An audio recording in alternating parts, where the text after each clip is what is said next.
Hello, Brian here. It's quite late on Tuesday, and before I jump into the cot, I thought I'd just make my quick chat for the day. So, what have I been up to? Well, I'm just doing a number of things all at once, and so I was having a look at some software that assesses posture and found lots of really great resources in that. And there's definitely a focus which is in the media a lot at the moment around forward head carriage, or basically looking down. And I'm quite fascinated as I watch people walking down the street, and a lot of people now are looking like the cartoon. They're looking down into their phone as though like it's the guidance for where they need to go. And that's not very good. We know that when the head's down, it changes thought processes and heartbeat regularity, or variability more importantly. And it's been implicated for a number of things. So it changes the work of the neck musculature and ligaments. And when the brain stem is under pressure from that forward head, it actually slows down brain impulses as well. So there's good data and there's basic physiology behind that, and I'll be presenting a bit of that information in the next few chats. So the role of posture and brain and mood is well depicted with cartoons.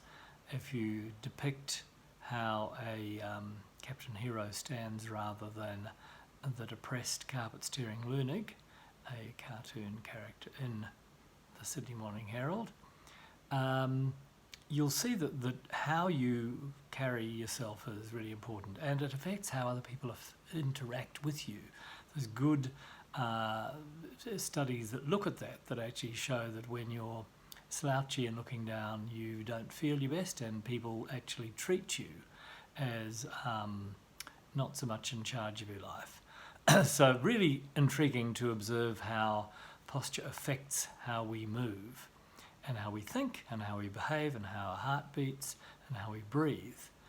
So, and for anybody that thinks that's just poppycock, well, physiology is the truth, and there's plenty of people who have done various studies over the last 30 years looking at that. And any disgruntled teenager or teenager without clear self-esteem is always carpet steering. They're always looking down.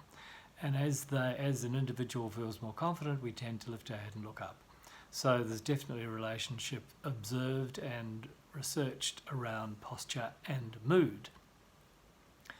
Interesting, just a little aside, I hear a lot about keto, and I have been to some seminars where it's been recommended as a very effective treatment for type 2 diabetes. It has a really profound effect in weeks to change blood sugar regulation. We'll talk a bit about an approach to that later, but I'll just talk about what's happening there.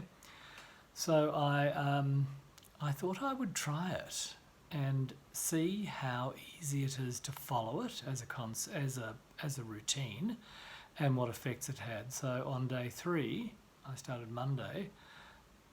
No, day 2. Seems like 3 days. I seem to be hungry more of the time. I think I've lost some weight. I've had a lot to lose, but I do have a little bit of pudding on my stomach, which I'd rather wasn't there. And I'd like to put a bit of strength back on, because I'm aware in the last few years I've been quite busy, so my routine has not been as rigorous. And so if I eat well and get to the gym 4 days a week, 5 days a week, we'll probably see a change. So the software I'm using, Eat This Much, predicted that if I follow the menu, I'll hit the mark by October, my next birthday. So that'd be good to know, and good feedback to know that as the years go on, you can still change for the better. We're not accepting age as a reason for anything. So there you go. I've sort of given them 5 minutes of input. There's a lot of really good feedback and research around posture, neck posture and head over shoulders. So we're going to look into that in some detail in the next few chats, because it's something that's really quite easy to monitor and manage. There are certain things that I'm happy to share, and that could be well worth it for you. Because if your head's up and your chin's up and your chest's up, you're breathing well, moving well and feeling great. So we can all look a bit more like Superman, and we may not be able to fly and jump buildings, but you'll feel like you can. Okay, speak to you soon. Bye.